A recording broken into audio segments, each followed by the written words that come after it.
share your screen. Let me put you on spotlight. Okay.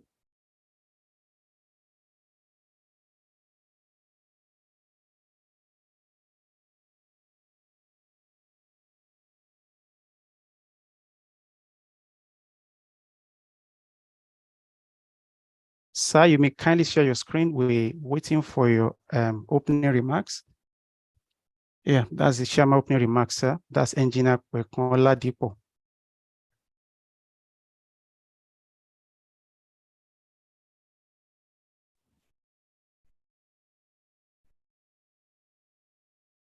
Okay. Now I hope everyone can hear me. Yeah, we can hear you, sir. Sorry, I wasn't hearing you at the beginning. That was why I was. Okay, so sorry. Okay. But I hope none of us. So, well, it's a very brief opening remark. I want to welcome everyone.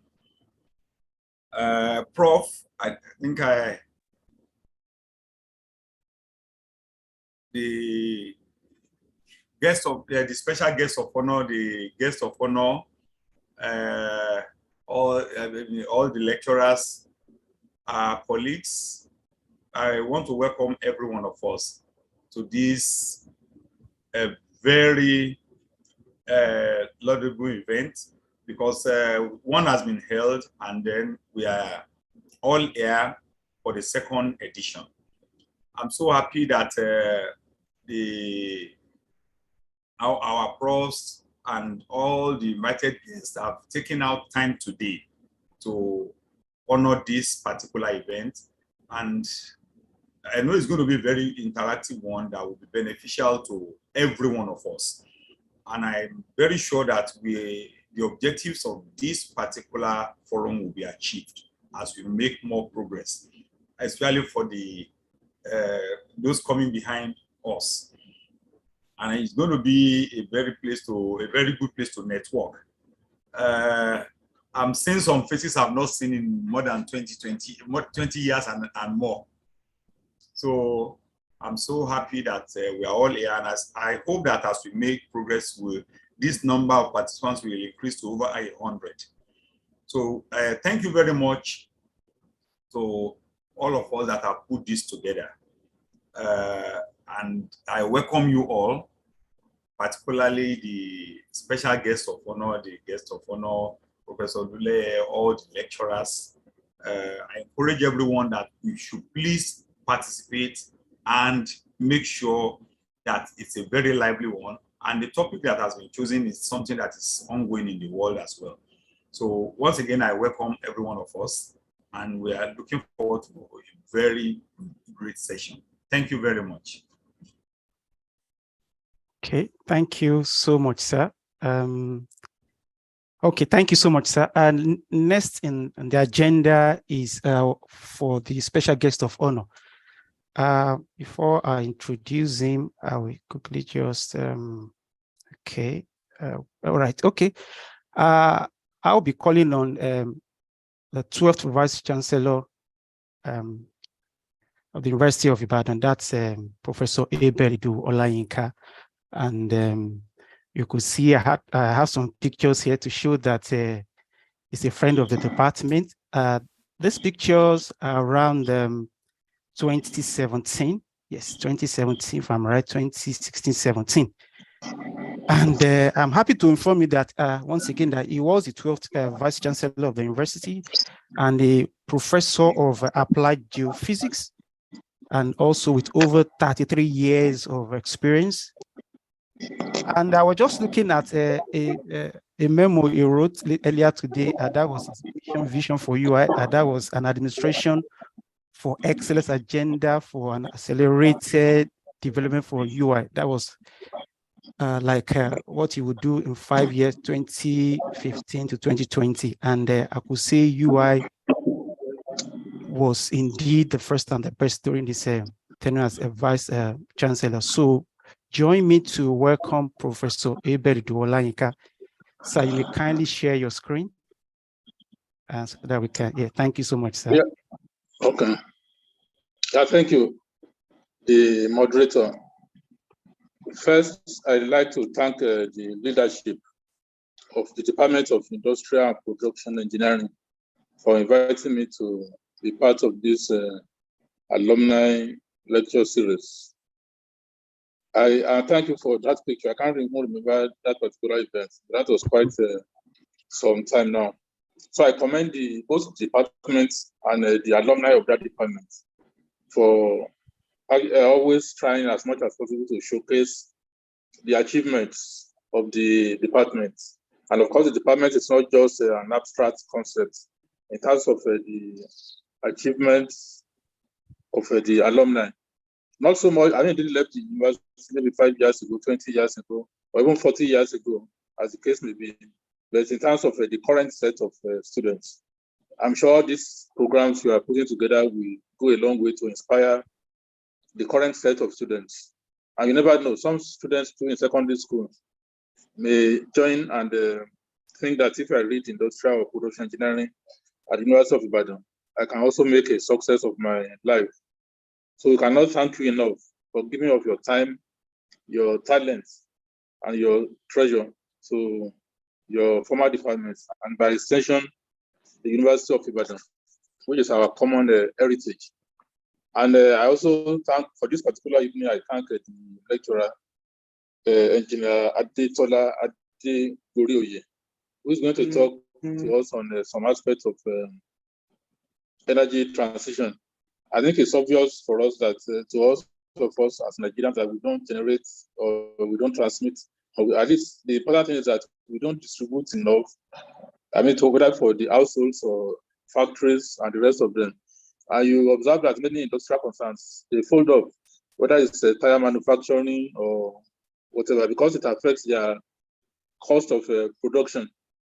And I also think anywhere you live in Nigeria, as of today is 4th of November, year 2022, you can be self-sufficient in your power or energy requirements, but it now depends on the mix. Maybe you expect if you are in Ibadan, for example, the power supply from the Ibadan electricity distribution company will just be on standby.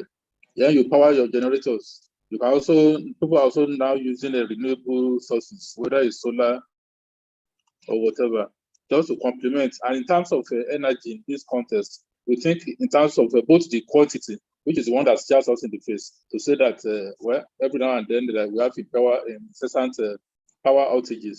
So it's obvious that the amount or the quantum of energy available to us is not enough, whether for household use or for industrial purposes, in terms of the quantity.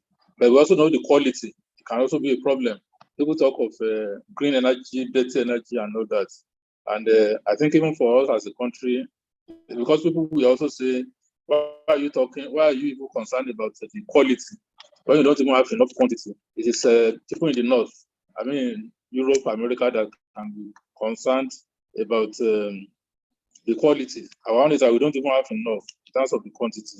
And so maybe we over depend on energy, fossil fuels. But they now talk of electric cars and all that. So I think the problem will be quite different in our context compared to a place like America or Europe. But we can also not fold our arms. And there are geologists that people will say, fossil fuel will not be, the demand will drop, but it's not likely to be true. Because from the crude oil that we produce, there are so many products that you can get from it. It's not only PMS or this that you can get from the crude oil. A lot of manufacturing products that are relevant to industry can still be obtained from the crude oil we produce. I think the tragedy of our situation is that we produce crude oil in Nigeria as one of the largest producers in the OPEC. We export the crude oil, then we import refined oil at exorbitant prices. And I know that the technology for refining crude oil is not rocket science. So it's probably because we don't have we have not got the policy framework correctly. And it is in this context that I think the ideas that the energy experts, who are supposed to be one of our distinguished alumni, will be sharing with us this evening. So I sit back and listen to you. I'm actually in Abuja right now, but the world is now a global village. And I'm sure the guest lecturer himself is not likely to be physically in Nigeria. but wherever he is, we'll be able to share his thoughts. And at times when I even look at the technology and other ancillary services, I think we are not too far behind. I'm in Abuja now. I'm sure you. I can see myself, so I'm sure you also see me. Even this morning, we have conducted a PhD exam at the University of Ibadan. I was just landing in Abuja at 7:40, and the PhD exam was slated for 8 o'clock. I was able to join. We were there for about 2.5 hours. But the problem is that we are consumers of these things, and when we have difficulties in procuring foreign exchange and all that, so we have to still be worried. But by and large, and I think we are not too primitive or not too backwards, but there's always room for improvement. I'm not trying to preempt the guest lecturer, but just to mention the fact that just like most of the issues, the economics is too important to be left to only the professional economists. So the issue of energy supply is so important, central to our lives, that all of us are affected one way or the other. So I yield my slot now to the next person. So I thank you for the opportunity to be part of this. Thank you. Sir. Thank you, sir. Thank you so much, sir. Yeah, all right, we are moving closer. Right now, okay. I'll call on Dr. Adekunle Kolawole to read the citation of Engineer Tola Adegbori. Sir, you may share your screen.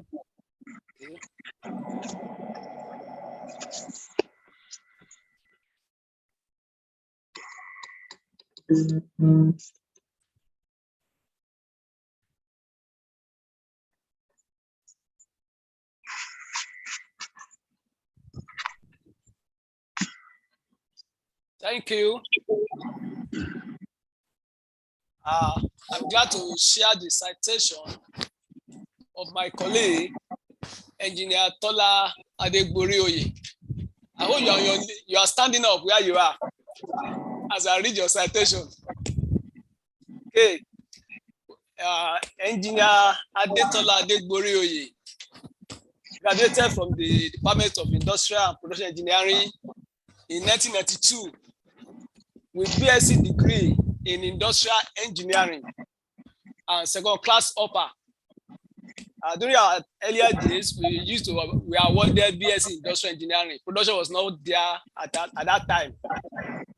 After his graduation and his National Youth Service, he worked with PricewaterhouseCoopers as a consultant in audit and business advisory, and worked with various companies in the manufacturing sector, service, oil and gas in Nigeria. He moved on to join the Shell Petroleum Nigeria, and he worked in various roles as well, in operations engineering, technology engineer, asset well engineer. From there, he migrated. It was not Japan at that time. He migrated overseas and worked with Shell Canada, also in various senior roles, running the unconventional well business in Alberta, Canada. From there, he didn't stop there. He also moved to Southeast Asia and worked with Brunel Shell Petroleum, heading the business support unit in charge of business planning, quality, performance management, and contract management. Later on, he moved to Australia, working in coal, bed methane joint ventures as wells operations manager, delivering wells to meet electricity and energy demands. Currently, as we speak now, our immediate past visit said he sure is not in Nigeria. Definitely you got it right, sir. Currently working in multi-billion-dollar joint venture in Kazakhstan in charge of well construction activities in the Caspian Sea. Engineer Adetola Adegbori is an ordained pastor, passionate about building people and networks.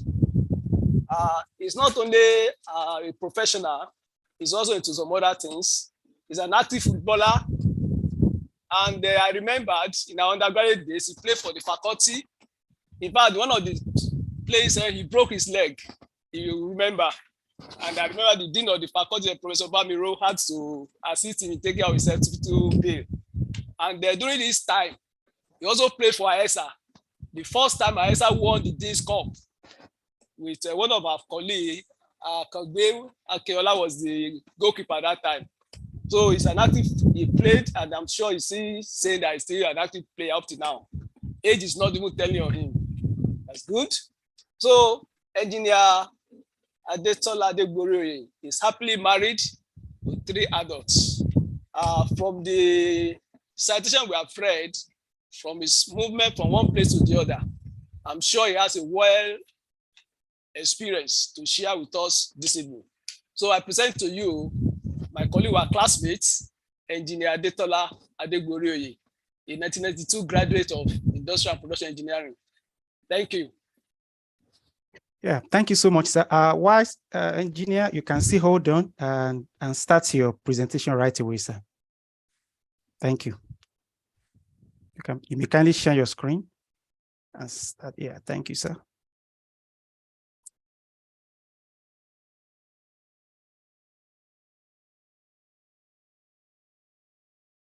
Hope you can see my screen clearly. Yes, very well. We can see it. Thank you so much. Thanks, first of all, to the Department of Industrial and Production Engineering. This is a fantastic opportunity.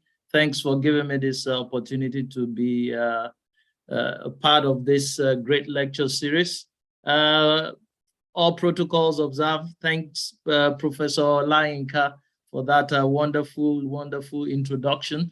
Already, you've already captured some of the things we're going to be talking about, obviously. I'd like to thank you for your leadership and all the great work that you do in the university, holding forth even in difficult situations. We know the challenges we face as a nation and the environment, but it's been great. UI, we know we're #1, and it's good that we're still #1. So I'd like to thank everyone, all the leadership of the Industrial Engineering Department and the faculty for this wonderful opportunity.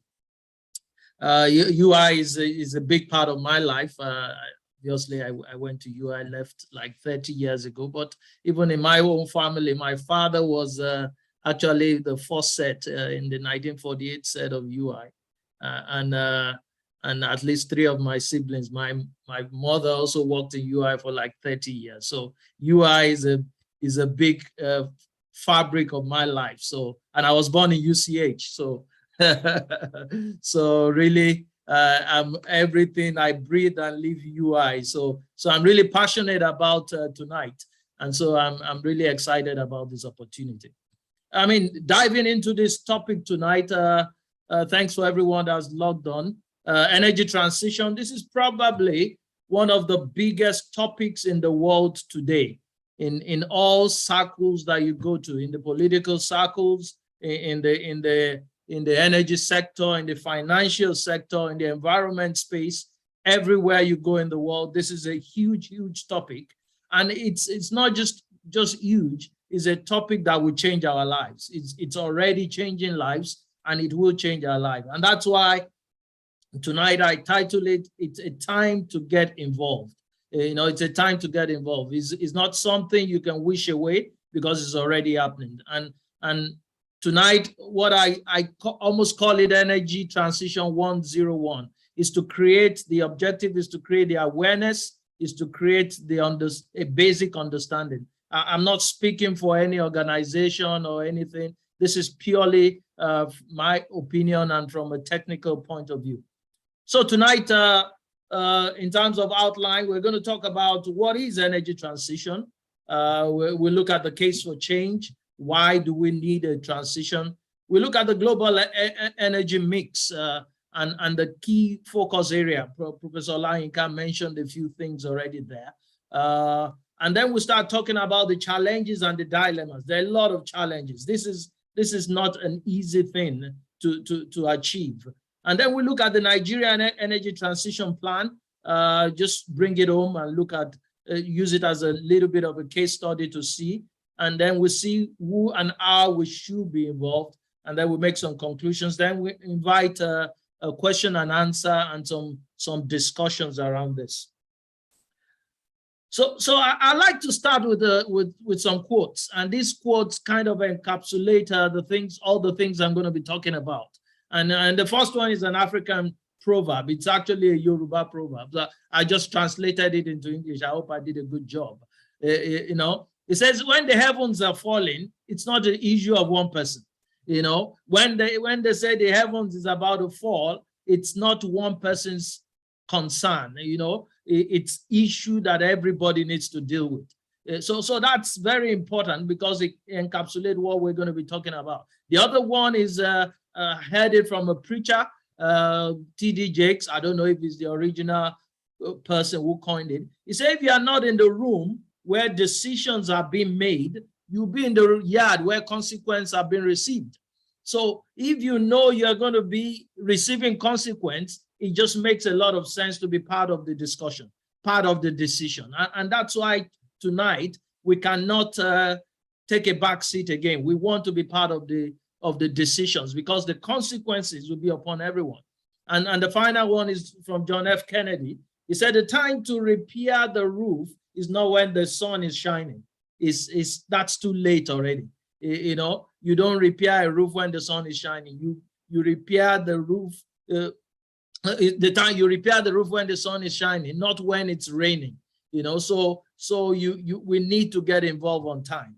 So that kind of will take us into what we're going to talk about today. So what is energy transition? What is energy transition? It's a buzzword that a lot of people use every time, but it's very simple.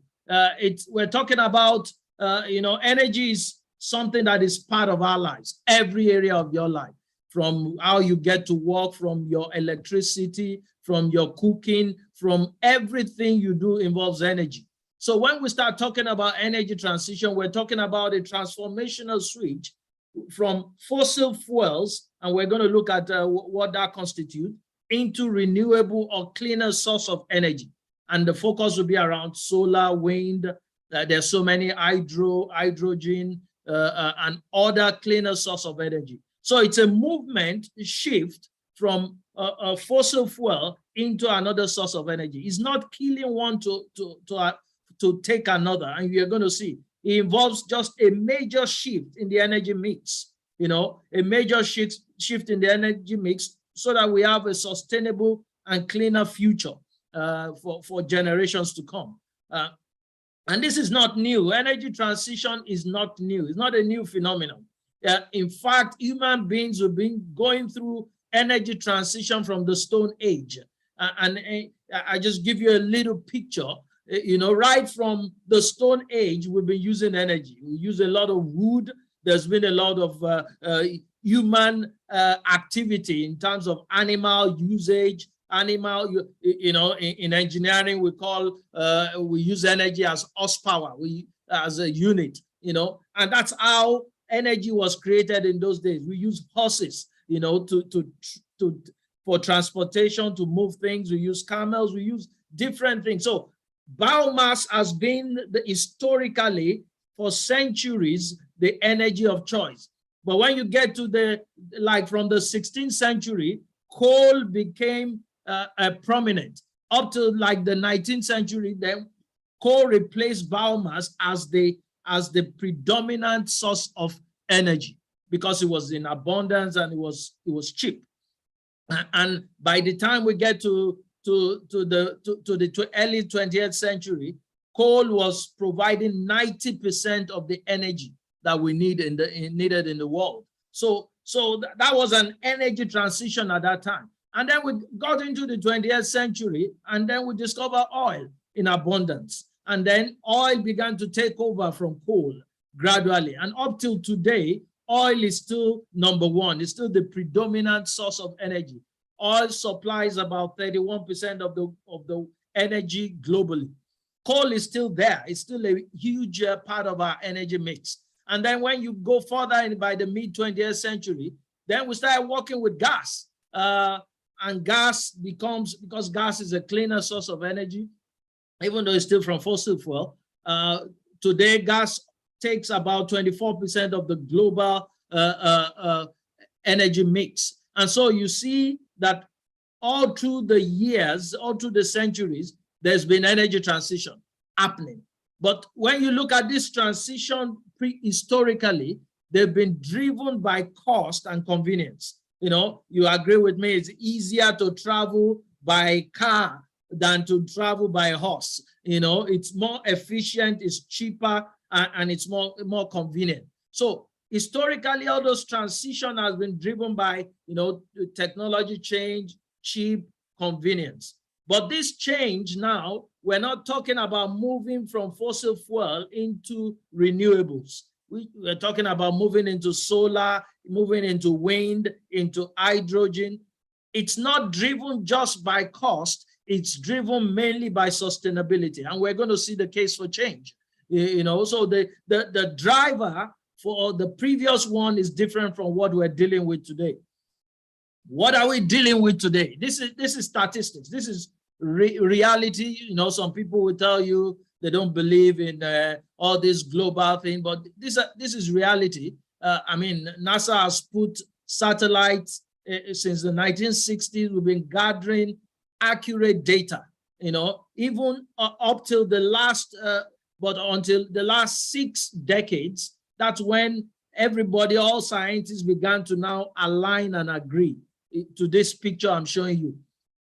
When you look at this graph, you see what we call the pre-industrial age from the 1850s to about the 1900s. That's the baseline, basically.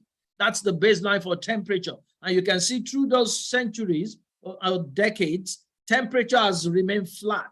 But from the time we began to produce fossil fuel, right in the early 1900s, you can see the temperature began to creep up. And as at today, we are about 1.2 degrees over those pre-industrial temperatures. And you might think 1.2 degrees is small. That creates a huge change in our lives, a huge change in our lives. So, and we can see those changes, the slope of that graph, it keeps getting steeper and steeper. In the last decade, temperature has increased significantly more. And it is projected that if we do nothing, we're going to hit 2.4 by 2050.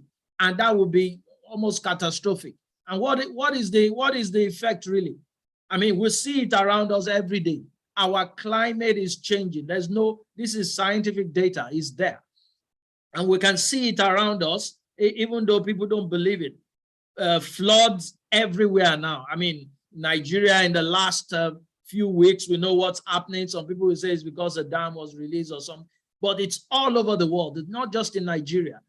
Flooding in strange places. And because, you know, the ice in the glaciers are melting, oceans are getting, you know, rising levels of the sea in 8 inches in the last century. And so you're getting flooding in low places, you're getting flooding in strange places. There's a lot of acidification of the ocean. Things are just changing. So we're experiencing severe weather events. Last year in Australia, we had huge bushfire that destroyed cities, complete wipe out villages, communities completely, and that they could not stop. Same thing if you go to the United States, in Nigeria, you have the same, you know, so we're having all these huge events that is changing lives. And if nothing is done, in reality, our source of livelihood it's going to be challenged. People are already losing their homes. People are losing their people doing fishing, you know, doing hunting. They are losing their source of livelihood. So this is a huge global problem. And when you look at it scientifically, there are 2 major ways that climate changes. It could change through natural causes, like solar variation. You get the sun beats on us every time, and it could be variation from the sun. It could be orbital changes as the Earth revolves around its axis and turns around. So, but scientific data has shown that natural causes are very minimal. in causing these changes. The key causes of this change is human activities, is the generation of what we call greenhouse gases. Greenhouse gases, and the three big part of greenhouse gases is CO2, carbon dioxide, is methane and nitrous oxide. And those, especially carbon dioxide, is the biggest cause of warming that we see today. And if you look at the science behind it, as the sun warms the earth, normally the heat should just go up and dissipate. But when you have greenhouse gases, they form an envelope around and cause that heat to be retained upon the earth. And that causes the additional increase in temperature upon the earth. So human activities, it's been measured, is producing about 52 billion tons of greenhouse gases every year right now. 52 billion, that's a huge amount. And energy is the energy production, energy generation is the biggest sector that does this. And I think it represents about 75% of globally of greenhouse gases. And out of this, 73% is CO2.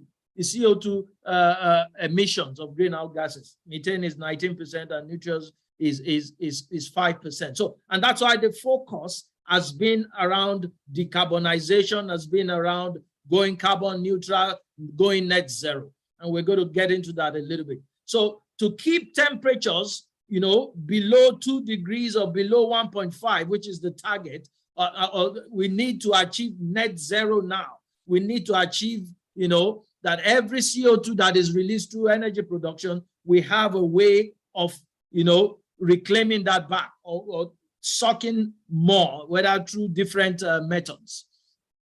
And globally, there's been discussion. There's what they call the global climate meeting that happens every year. In fact, we're doing this presentation at the right time because on Monday, the 2022 global meeting, COP27, will be happening the first time in Africa, in Egypt. So the first big one happened in Japan, in Kyoto. The first one that everybody could agree on was in 1997. And that's where most nations, especially the big emitters, Japan, China, South Korea, the EU, US, those are the big, they emit 2/3 of the global domestic, global carbon emissions. So they agreed to begin to do something about it. But there were no concrete things that were made in Kyoto. But in 2015 in Paris, that was the first time we made long-term agreements. And everybody agreed to keep global temperature below 2 degrees or even preferably below 1.5, by 2030, and everybody began to make what they call nationally determined contributions, because everybody recognizes that we're all at different level of development, we're all at different level of growth, so each country we have to make its own projections and its own decision on how. But that's a bit challenging. For example, China says they're going to tie their emissions to their GDP growth. They say 65% of their GDP growth. But if their GDP keeps growing, that means CO2 will keep growing also. So really, US ties it to 2010 levels. Different countries use different methods to set their targets. And then in Glasgow last year, we now went to COP26, where a more strict agreement was met.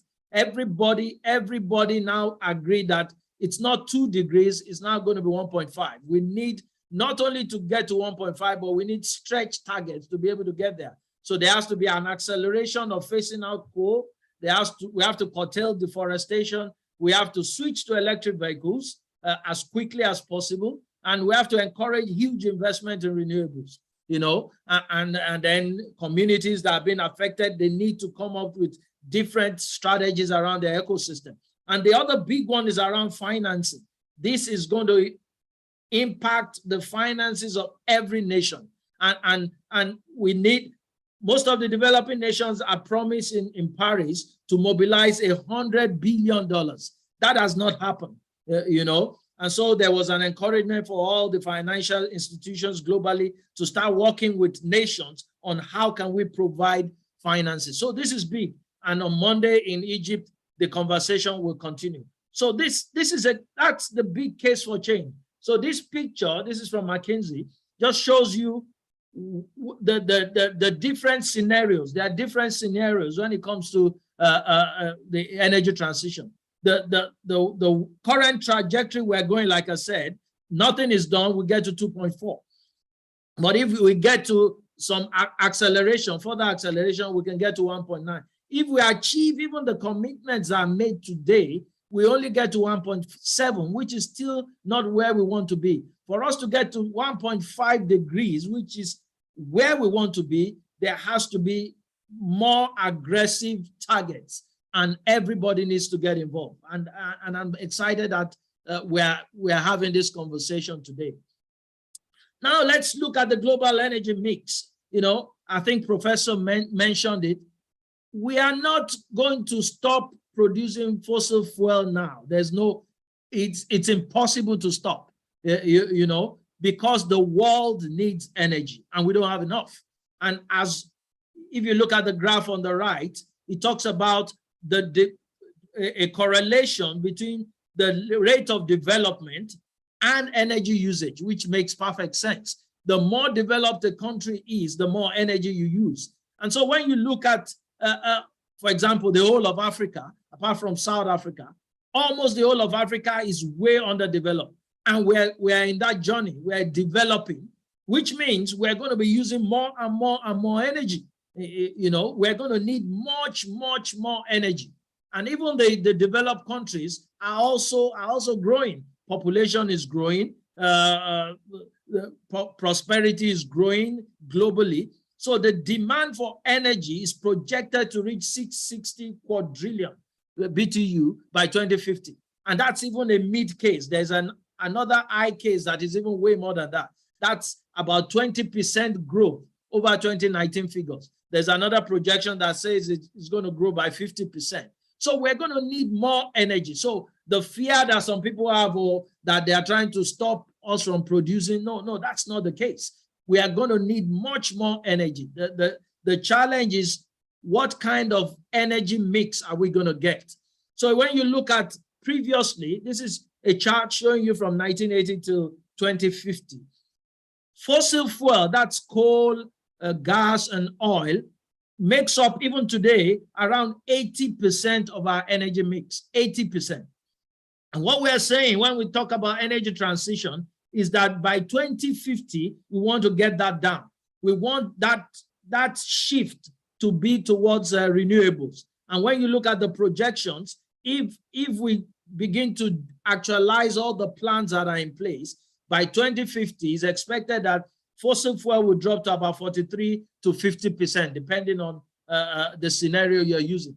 You know, about 50%, which means renewables will grow significantly. And most of this growth will come in solar and in wind, mainly. So there's going to be a shift in that. That's the real transition.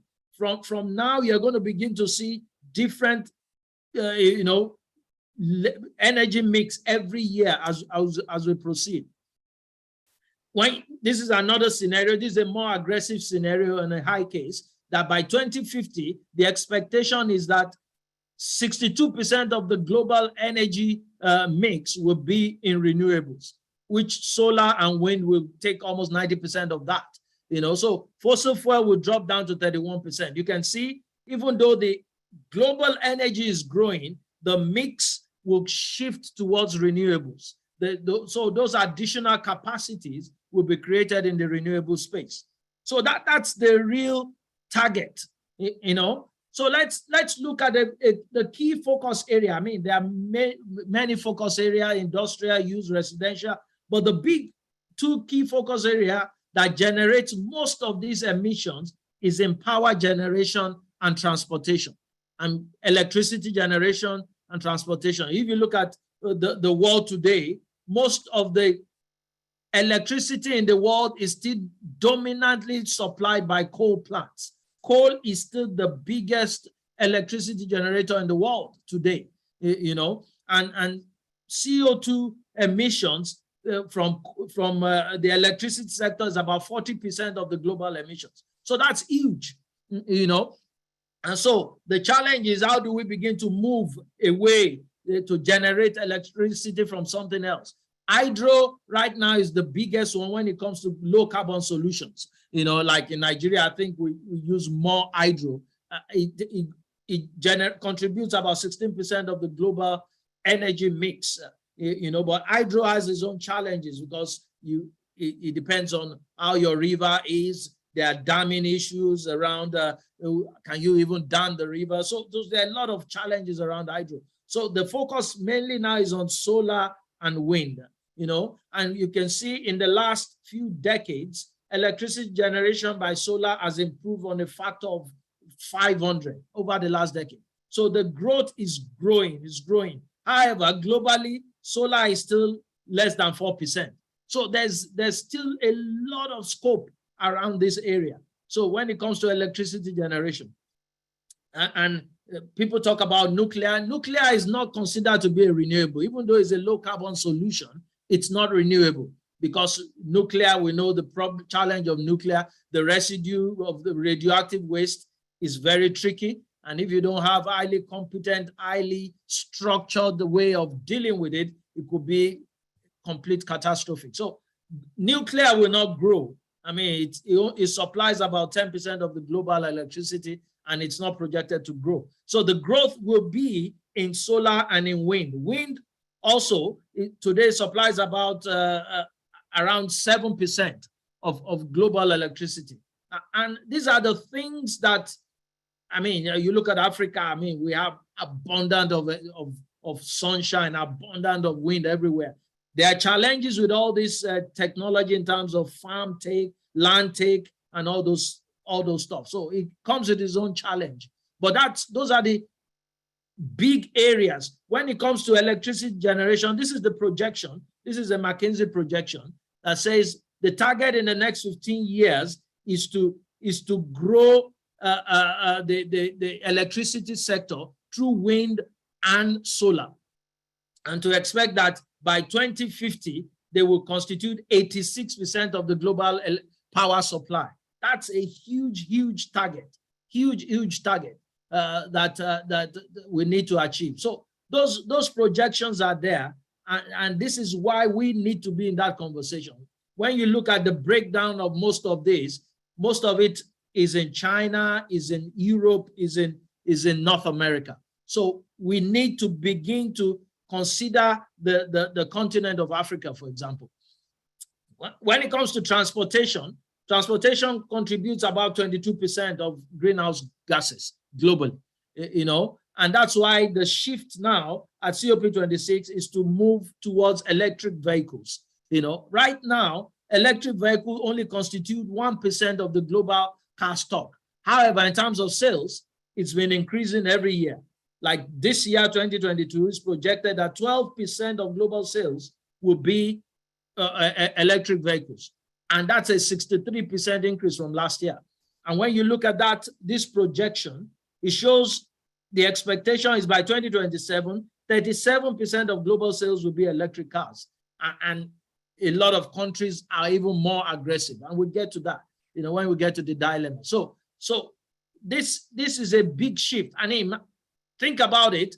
For example, in Nigeria, if we don't do anything, then if you look at our roads today, I think, if I'm right, maybe 90% are second-hand cars from different countries, maybe from America or from Europe, you know. And if things begin to change, then we will have a challenge. We will have a challenge. And if you look at the global mix in terms of global electric vehicles, you can see China is the big one there. United States. In fact, if you take China, United States, and Germany, they constitute more than 75% of the global stock. So globally, there's huge opportunity here in this space. And also this just shows you in terms of the type of electric vehicle. Right now, we're still dealing with, passengers, light vehicles. We're not even talking about buses and trucks, and those are still very little in the global stock. So there's huge scope in this space, huge scope, opportunity globally in this space. And then this is a very, very, very significant picture. The picture on top shows you the decisions that countries are making now.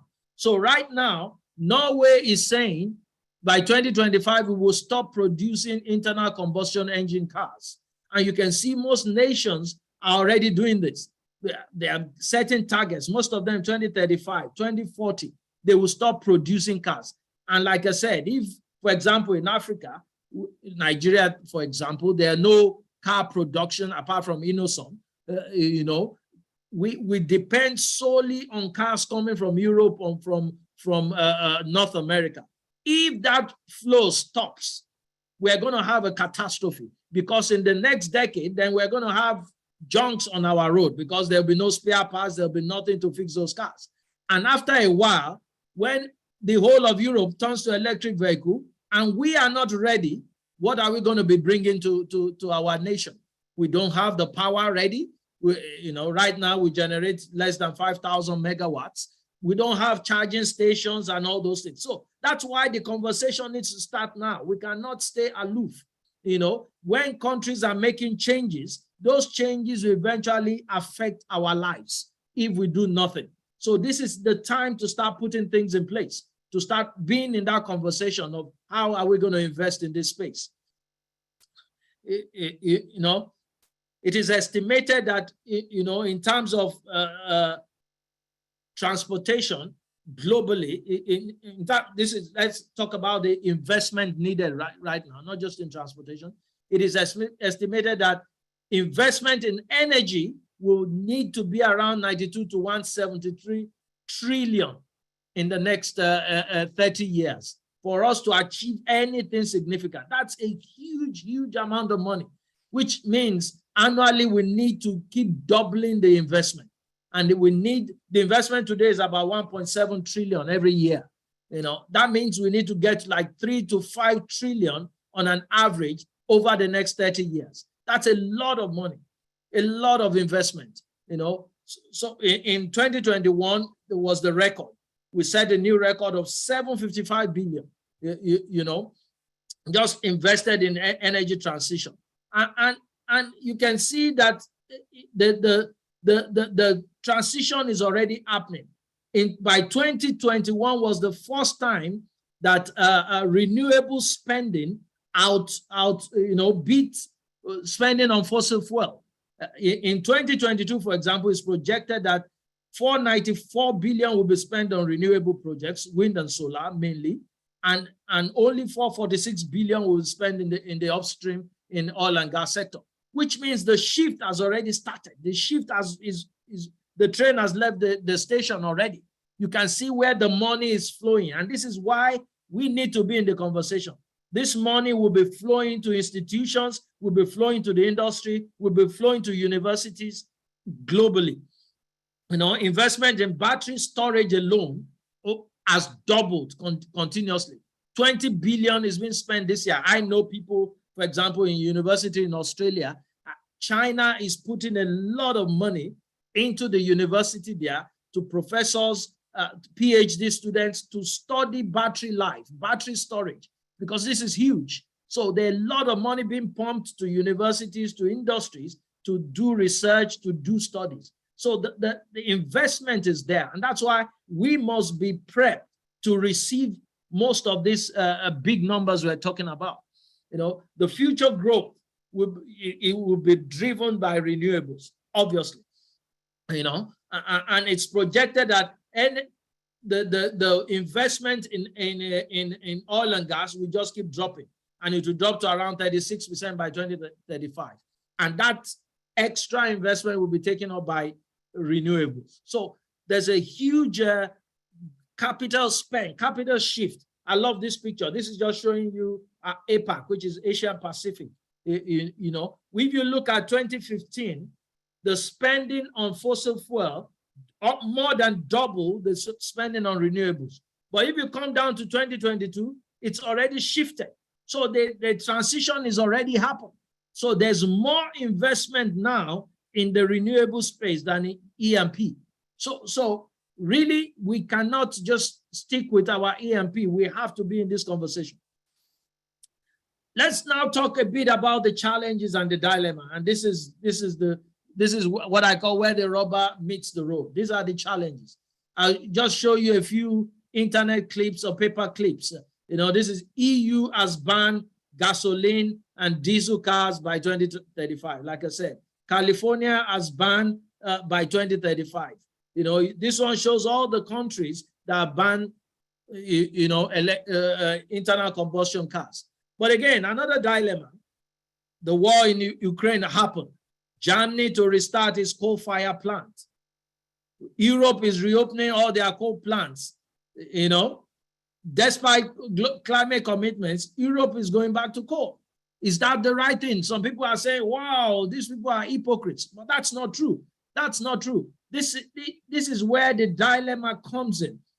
Because, I mean, yes, we have a challenge globally with energy, but we also have other challenges. Government have other challenges. People, inflation is happening. People are in poverty. You cannot leave your people, like, for example, Europe had a challenge with their gas supplies being cut off, and now we are in winter.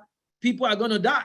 So you need electricity. So they had no choice. They had to fire up their coal in the short term while they accelerate their renewable projects. So, of course, every government has to balance, you know, their social challenges with this renewable challenge. So this is where the balancing act needs to happen. So these dilemmas will be there. And some of these dilemmas are country specific. And you have to take the uniqueness of every country into consideration. Different countries are different level of development. Take Nigeria, for example. We have our own challenges. So you have to balance short-term needs with long-term sustainability. I cannot take money, and when we look at the Nigerian case, you will see you cannot take the money that is meant for development or building other stuff, paying salaries to say you want to build a wind farm. So you have to balance things. So your resource mix, also, what kind of resources do you have? For example, we have abundant oil and gas. So we have to find a way to make sure we can still produce in a very sustainable way, in a very energy efficient way, while we are transiting even into more renewable energy. So our oil and gas is not just going to go away. So we just need a strategy to ensure that our mix is changing over time, and we're doing that in a very sustainable way. So those are the kind of challenges each country will have to deal with. You know, harnessing your resources, for example, hydrocarbon resources is still in abundance. And because there are existing infrastructures, the development cost is cheaper than starting a new project. You know, like the break-even time for a wind farm or for a solar project might be way more than an oil and gas project. So those dilemmas are still there. And there has to be a balance in dealing with those dilemmas. You have to look at the economic growth of each country, developing needs of each country, like I said, environmental concerns of each country is at different level of environmental degradation and poverty, you know, in each country. So these are the challenges that the policymakers face. These are the challenges that me and you will face, you know, as we go into this transition. And the other big one is funding. Like you've seen the numbers, there are huge capital investment that is needed in this space to build capacity. Huge capital investment. How are we going to get this money? You know, they've been talking, you know, about borrowing, creating, you know, bonds and all those kind of stuff. So funding is a big issue, you know, and then you have the issue of technology transfer. You know, a lot of the IPs and the solar and the wind space is held by the developed countries. How quickly can they transfer those IPs? How quickly can we start producing in the developing world? How quickly can our universities begin to do the research and begin to come up with our own new updated technology? So these are all the kind of some of the challenges we're going to face and the dilemmas. Let's take a quick case to look at the Nigerian energy plan. You know, and for a long time, I didn't even know Nigeria had one, but Nigeria has a very solid energy transition plan. At least on paper, we have it. No, the execution can be a challenge, but at least we have a strategy and we have a plan in place. And the plan is that we go carbon neutral by 2060. We go carbon neutral. Right now, we're flaring, we're doing a lot of stuff, you know, in the energy sector. And the target is to cut down emissions by 65%, you know, focusing on power, cooking, the oil and gas industry, transportation industry, and industry as a whole. And it is projected that this will create by 2030, 340,000 jobs and 840 by 2060, you know, if we can achieve this. But the challenge is in red. We need 1.9 trillion to get to net zero, which this is 410 billion above our normal usual spending. That means we need $10 billion in our budget every year additionally to get to between now and 2060 every year. That's 25% of our annual budget every year. That's a huge amount of money. How are we going to generate it? So these are the dilemmas and these are the challenges, you know, that the capex that needs to be spent in the power sector is projected to be about 270 billion. Yes, there will be some recouping because by the time we go, to, for example, we switch to renewables, we switch to electric cars and all that, fuel consumption will drop and we will save a lot of money. It's projected we could save about 121 billion to balance that a little bit. So there's a bold plan in place, for example, for Nigeria, but it's still a challenge. How are we going to fund it? They are planning a 23 billion investment opportunity. They're still fleshing that out, you know. So a lot of policymakers are discussing this, and I'm so happy that we even have something on paper. I mean, you can go into energytransition.gov and read a little bit more about that. So who should be involved and how can we get involved in this space? You know, of course, government is the key one. Government and policy holders and makers. Every tier of government, from local to federal, has to be involved because government has to set the tune. They have to make the policies, provide the capital and the rebates where possible. You know, we have carbon credits, we have carbon taxes. We have those in place right now, but those needs to be improved continuously. Whether to give investors tax holidays, if people want to invest in the wind and it's going to be a long payout time, then people need to have some kind of tax holidays and things like land. How do you get land? We know the challenges of land issues in Nigeria, for example. Government has to step into those kind of spaces to provide easy access to this resource for us to be able to do anything. Then industry has to play a big role in this also. You know, the private sector drives all this investment. People must be ready to participate. They must be ready to invest. Of course, there has to be incentive. You know, solar power generation, whether we do it, find low-cost solar systems that meet our need for villages, for, you know, towns. There's many investment opportunity and many technology opportunity in this space. Wind is still almost very virgin in Nigeria. So wind power, windmills and all that, there's still a lot of opportunity in this space to invest. And also investing in R&D, supporting the universities, pumping money to invest in research. So the industry has to play a big part in this to be able to achieve what we're talking about.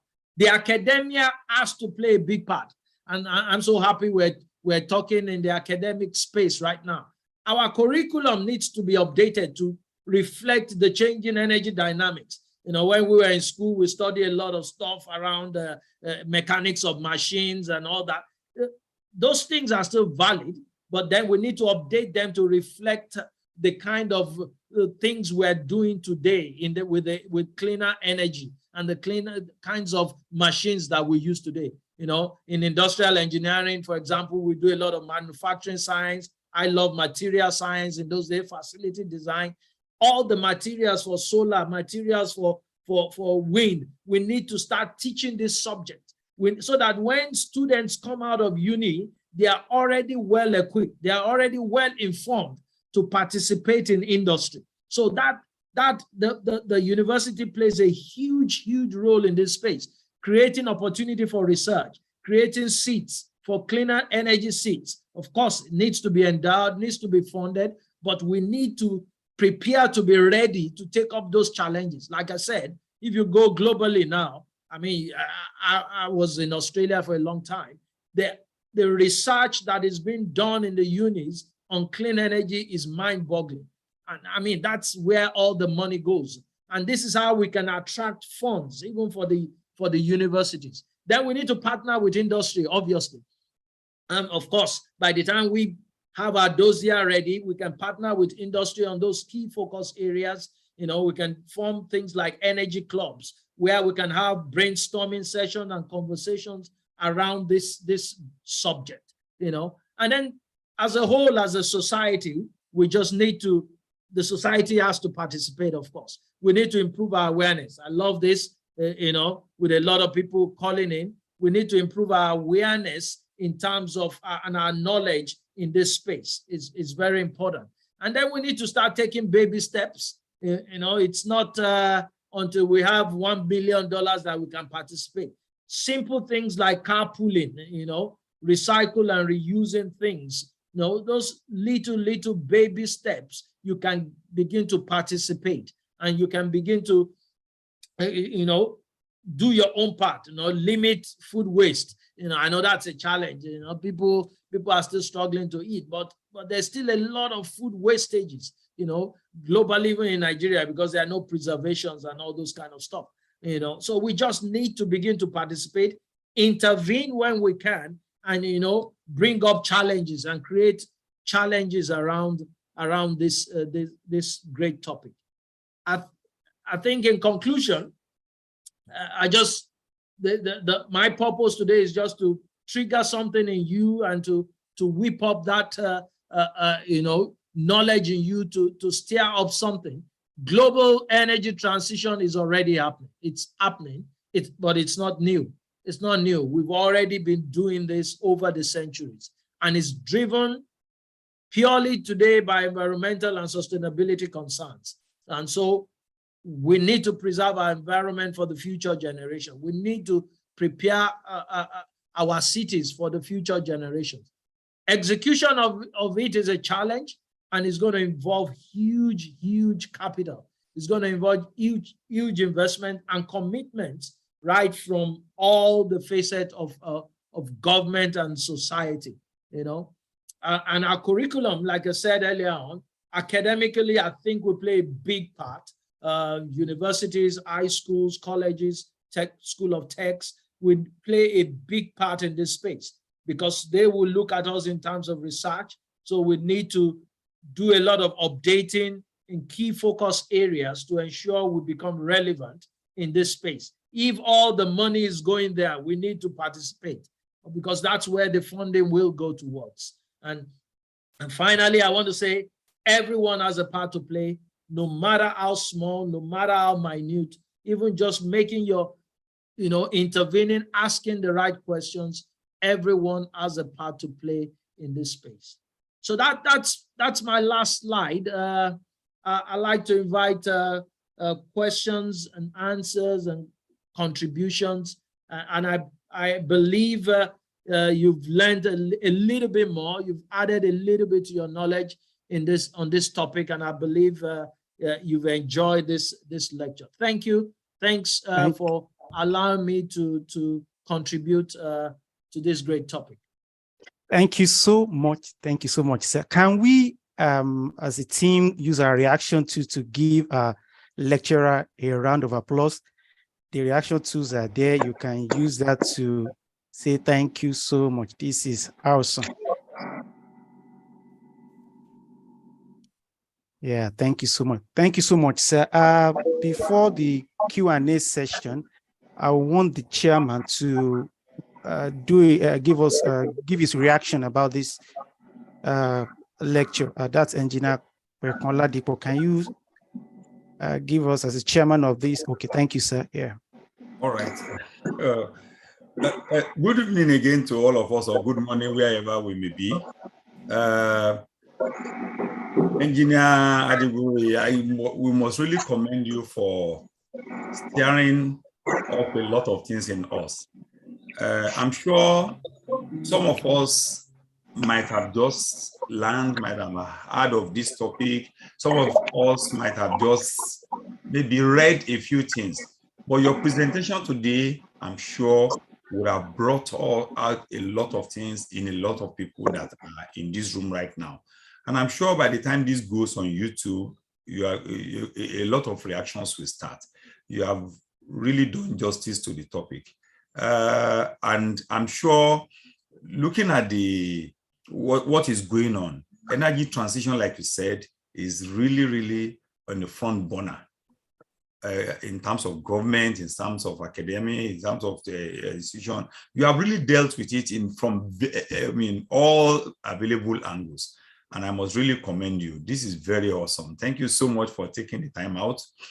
And I must commend all of us. And I'm sure when from the question and answer session, we will definitely know that a few things I want us to maybe share our opinions on what Engineer Oladipo has discussed this evening.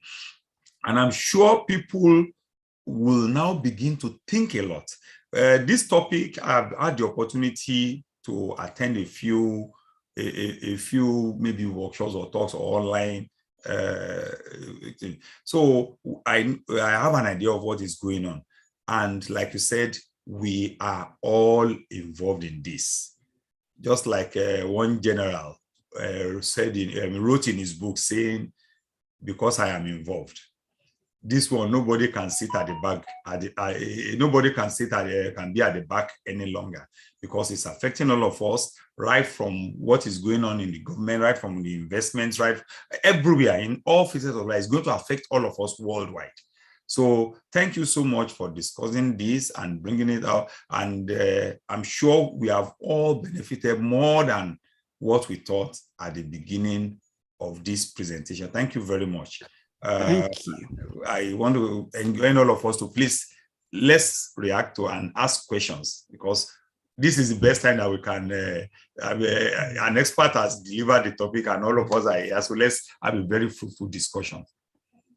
Thank you so much, sir.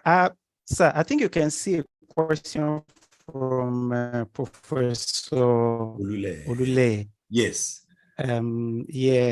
Yes. So what role do you think adoption of the mini-grid strategy will play in ensuring the transition to better inclusion of renewables in the energy mix? Okay, thanks, Prof, for that difficult question. So I think this is in the context of Nigeria, I believe, obviously. Number one, we do not generate enough. Obviously, we generate very little, and one of the big challenges is we have huge hydropower stations, huge, which eventually are difficult to maintain, difficult to to capture the whole nation as a whole. So I think mini grids it should be one of the strategies that should be used, especially when you start talking about solar and wind. You're going to have solar farms all over, hopefully, all over the nation in different sectors. And for example, each farm will be producing something and throwing it into the national grid or supplying a particular area. I think that strategy, it's a more sustainable strategy. And it also helps to kind of structure the investment that can go into that. Instead of looking for one huge, like we always do, build huge refineries, build huge power stations. You can have mini grids, mini solar farms, mini wind farms that supplies villages, supplies towns, states, you know, and then the investment to do that becomes smaller and smaller, and you can grow that as you continue to grow. So those can be the low-hanging fruits or baby steps that you can use as a strategy to grow. Absolutely, absolutely. But that has to come as part of a national strategy to do it. And again, the policymakers have to discuss this, you know, because right now, things like electricity is still being handled on a national level. Maybe it has to be pushed back to the locals, local government level, to the state level, where each state can begin to operate in a simpler form. And then this is how you can then grow into the national grid, grow, you know, from the mini stations to a bigger platform. I believe it plays a huge part. I hope I addressed the question. Yeah, thank you so much, sir. Dr. Adesanya too. I think. Sorry, moderator. All right, sir. Yeah. I just want to add something to that. Well, okay. this is actually happening, although on a very low scale, on the rural electrification project currently going on in Nigeria. Although people are not really taking advantage of it, and it's happening on a low scale, but with this, many of us can go to town and as much as possible give people the benefit of still listening to this presentation. And let's hope it's going to go on a larger scale, because if the REA, the agency in charge, is trying to encourage as many companies as possible to start participating, and I think they're even encouraging, saying, okay, we can facilitate grants and loans to help. But of course, our people are not moving yet as they should. All right, thank you so much. Also, sir, there is another question. Dr. Adesanya, are you still there? Can you ask a question? Dr. Adesanya, can you unmute yourself? Okay, yeah. Okay, you are on, sir.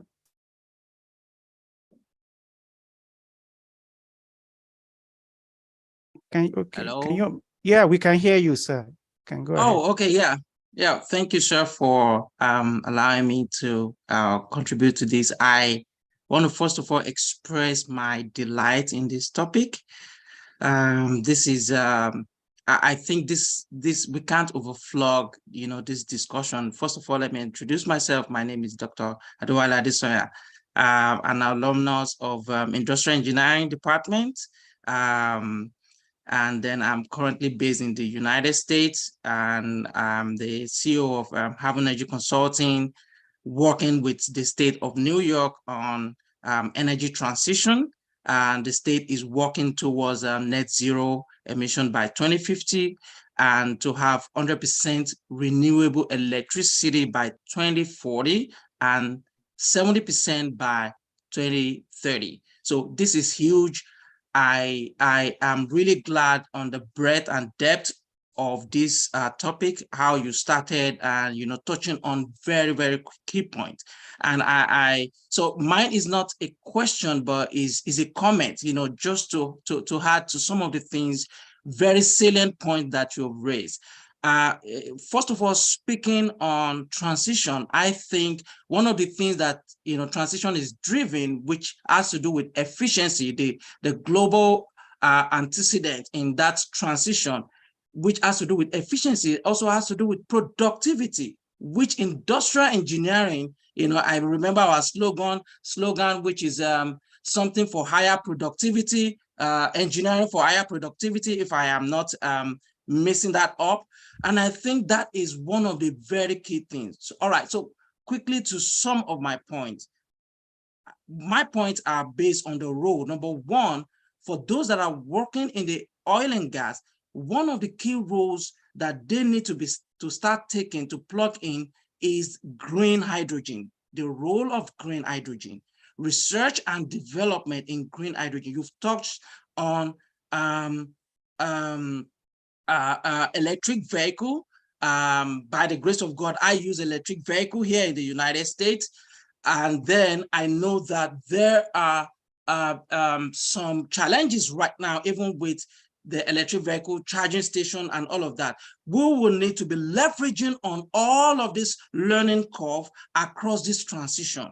Now, that role has to do with the research that and what is being currently done on green hydrogen to inject into that energy mix. The second one is we've talked about awareness and advocacy. You know, keep making that advocacy like what we've had here. I think this is very important. Now, the other thing I want to say, based on my research and my work, what I am doing is talking about the cost of, you know, solar for businesses.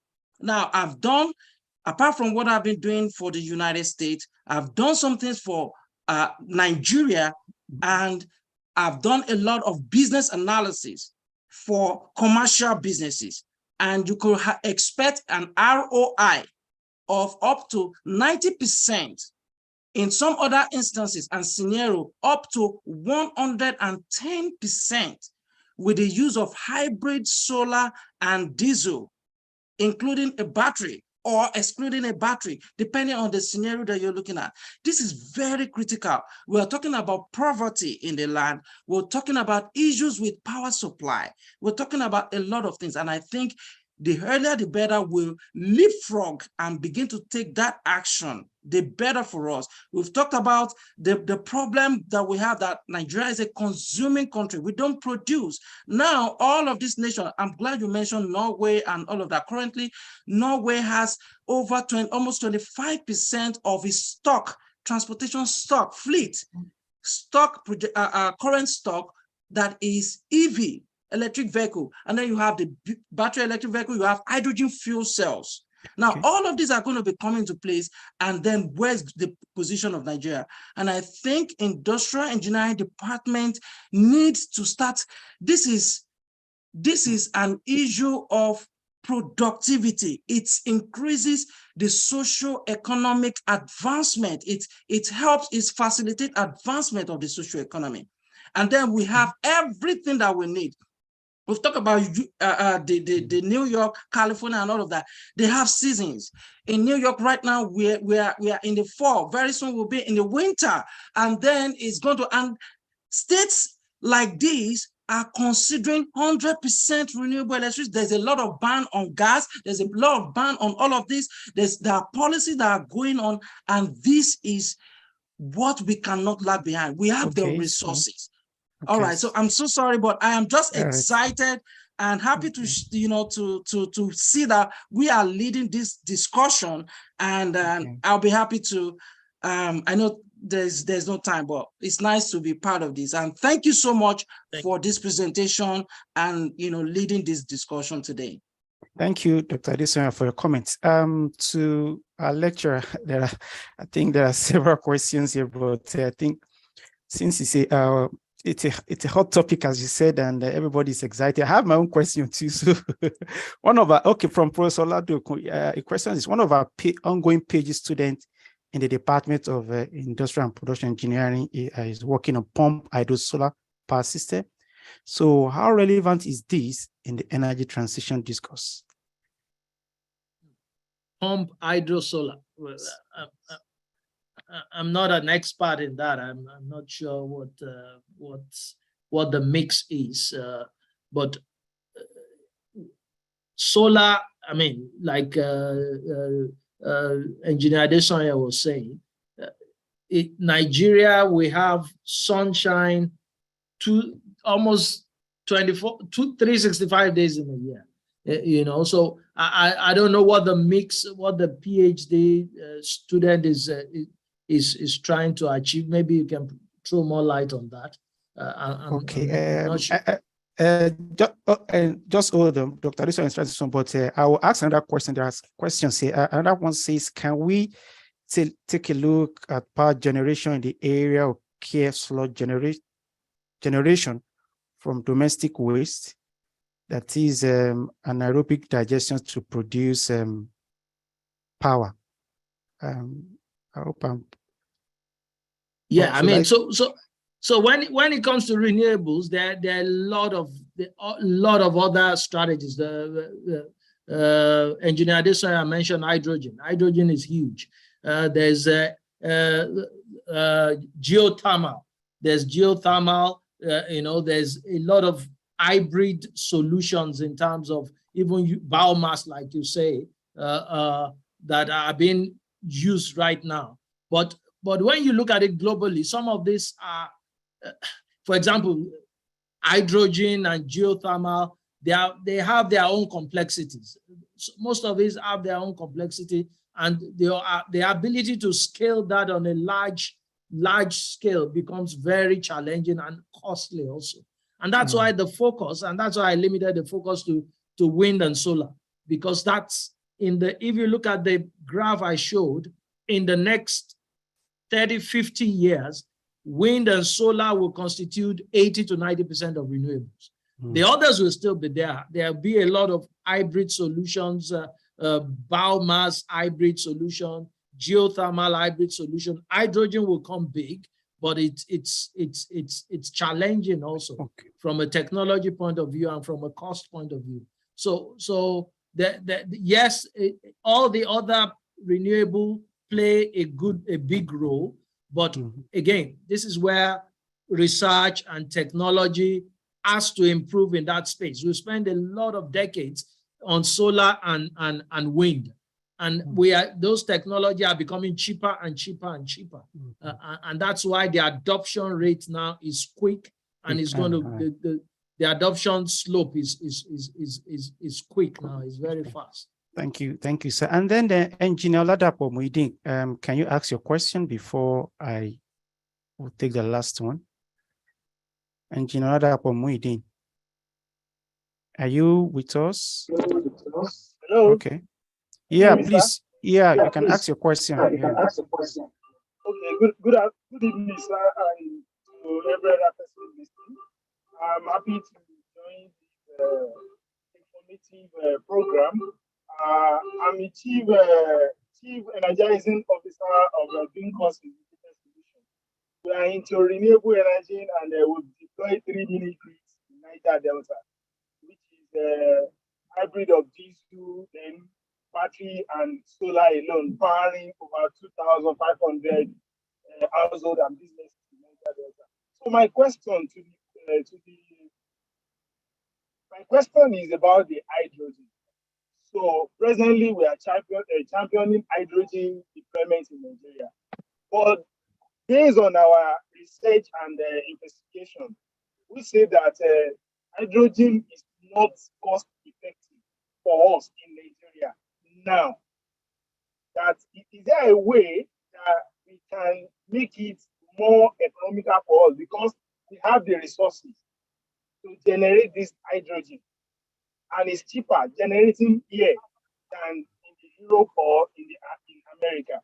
So, but the major thing is the issue of the electrolyzer in terms of cost. So, is there a way, or is there a fund that one can leverage on to do a POC in Nigeria?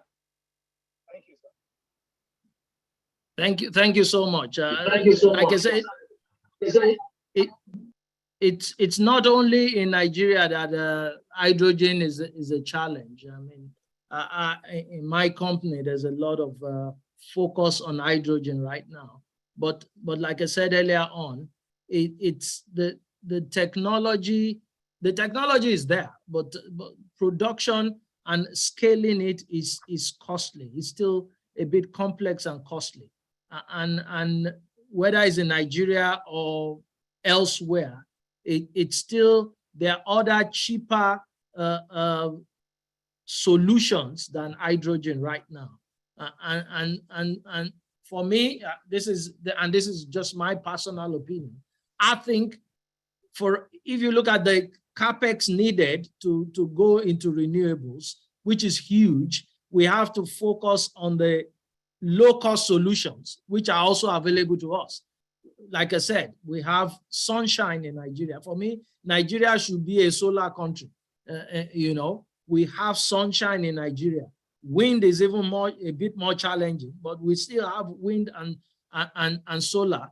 instead of going to the more complex ones where our technology is not as advanced. Even in Europe, hydrogen it plays like 5% of the energy mix. So for us to think we can go to hydrogen in Nigeria, we have to face reality. We just don't have the facility, we don't have the support system to do it. So for me, as Nigeria, our focus really should be mainly for now. I think we should focus more on solar. Even wind should have less focus. Solar should, because we have it and we can develop it so quick and create mini grids or mini stations so quickly in the solar space. For me, that's my opinion on that. You know. Yeah. Thank you so much, sir. I think let me just ask the final question before we move on. I think I wrote it down. Still on baby steps, sir. You said something specifically based on your word. You said since fossil fuel and other energy production will not stop now, that means energy production will keep affecting people. So how or what can people do to shape this transition in terms of leadership choices or what have you? That's my question. So there are still many. So yes, fossil fuel will not live our lives, especially for a country like Nigeria. 96% of our revenue comes from it. I think the key thing for us as a nation, for example, is to say, while we are transiting, how can we ensure we are not creating additional problem? We need to go net zero, even with fossil fuel. How can we be sure we're not creating additional problem? And there are so many other things to do. Like we're talking about carbon sequestration, for example, you know, so you can take those CO2 being generated and re-inject them back into formations, deep formations. We do that in Canada, we do that in the United States. So there are other things that you can keep producing, but you are not destroying the environment. So there are solutions that and even most of the plants that are new stations that are being built have to be energy efficient now. There has to be limits in terms of the amount of carbon emissions you can release. And I think we have some of those things. I think there are penalties for carbon emissions now, but we almost have to go away from just penalties and mandate it that new facilities being built must have a limit in terms of emissions and all those stuff. So there are technology things we can use while we are still producing our fossil fuel to ensure we are not increasing our emission levels. So it doesn't mean that our emission levels can only go when we go fully renewables. No, we can still lower our emission levels even while we're producing fossil fuels. Thank you. Thank you so much, sir. This is indeed a good time with you. Thank you so much, sir. We appreciate you. And I think we need to move on now before maybe your final message. Need to get a good message from the acting dean of the faculty, and that's Professor Adeleke Isaac Bangui, sir. Can you share your screen, sir? Thank you so much, sir. We appreciate you, sir. Can you share your screen, sir, for your good message? Thank you, sir. Yes, sir, we can see you, sir. You can start your speech, sir.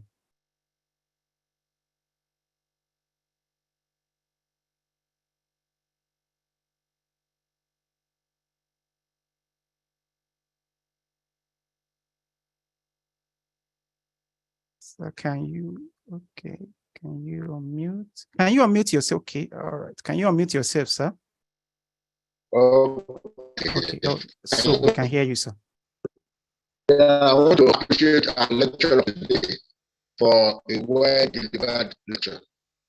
He has really done justice to the topic of the moment, which is vital in any aspect of our economy. He has centered majorly on solar energy and wind energy, which to him he felt that and this is the way for us to move on. And has also mentioned other areas like a question was asked about the potential of maldigestion, which is also another vital area. And in trying to develop our energy mix, at least we have to also look at it from our point of view. For power generation, maybe for transportation, we can also go down to cooking. And when it comes to cooking and eating purposes, the other aspects of renewable energy will actually come in place. And that will really help those people who are not as rich as to be able to afford the other ones. For instance, in India, for instance, practically all the households produce cook using biogas. So they make biogas technology very, very easy in India. That practically the household in most rural areas depend on biogas. So one thing is that we want to emphasize is that there is need for research and development. And thank God that, like you said, the lecture is actually, the audience is actually academicians. And I want to challenge the department to take this up and not only limit to the department, to also liaise with other people in other departments who are also working in this area, that you can form a group together to be able to harness this aspect of energy mix, because we need different experts from different areas. I believe we can start to do this. Like you said, we can use and start to develop people from our university that will be able to leverage to the outside world. I want to thank the department for actually organizing this program. It's very, very instructive and educative.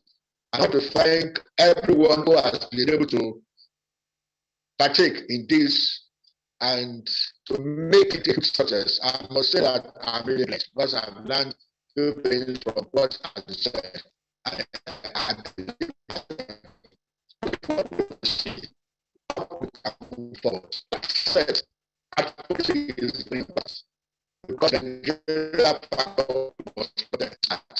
But if you can of the need or the risk involved in depending on fossil fuel and the challenges we have in material production and the problem of emission, then we'll be able to have a shift from fossil fuel into renewable energy. And in trying to do this, we could divert our research in other areas of renewable energy that we could develop our own technology to be able to meet the needs of the people.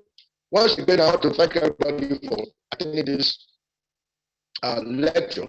I want to thank the organizers as well. And most especially, I want to appreciate our lecturer. Good job. Thank you. Thank you so much, sir. I think before closing, I think we'll take the vote of thanks from the head of department, Dr. Mojisola Bolariwa. All right, ma. You can. Yes, ma. Yes, you are on. You can give us a vote of thanks. All existing protocols duly observed. Dr. Mojisola Bolariwa, and to all, I would like to say, I hope we have one way or the other found the seminar educative and beneficial. It is my desire that we find a few things that will help us advance our day in, day out transactions. I would like to give say a big thank you to everyone that made this second edition of our lecture series possible. Sincere gratitude goes to our special guest of honor, the immediate past Vice Chancellor of our reputable institution, University of Ibadan, in person of Professor A.I. Olayinka, as well as our guest of honor, the Dean of the Faculty of Technology, Professor A.I. Bangoye, as well as the Chairman, Engineer Kwekun Oladipo. We will not be here if not for the IPEAA Alumni Association. Therefore, I would like to recognize and appreciate the executive members for their continued commitment and say a big well done to the engagement team as well. I cannot but thank Engineer Adetola Adegbori for the insightful lecture. One thing I'm taking home from what he said is, now is the time for all to get involved. And I believe especially for net zero achievement. Thank you for the lecture once again, sir. And to everyone here who made the time to join this virtual event, it wouldn't have been the same without you.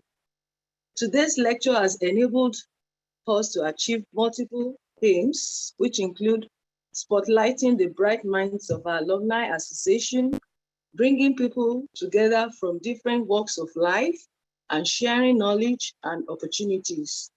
Thank you for being a part of helping us to achieve these aims, and wishing you all a good night rest and a memorable November. Bye. Thank you so much, HOD and everybody. This is to say that we've come to the end of our November edition, and I want to appreciate everyone for this, for the time. Please, the discussion will continue on all our platforms. This is a recorded program, so we could as well, go for lecture viewing. But I'm very sure that this is an interesting, and I could see a lot of comments, and we could take the discussion back to our WhatsApp page, to our Twitter, to our LinkedIn page. That's IPEAA. Thank you so much. I believe it's a good time, to hear from Engineer Tola Adegbori. I wish you all the best in this month, and let us stay safe. Thank you so much. Thank you, and bye-bye.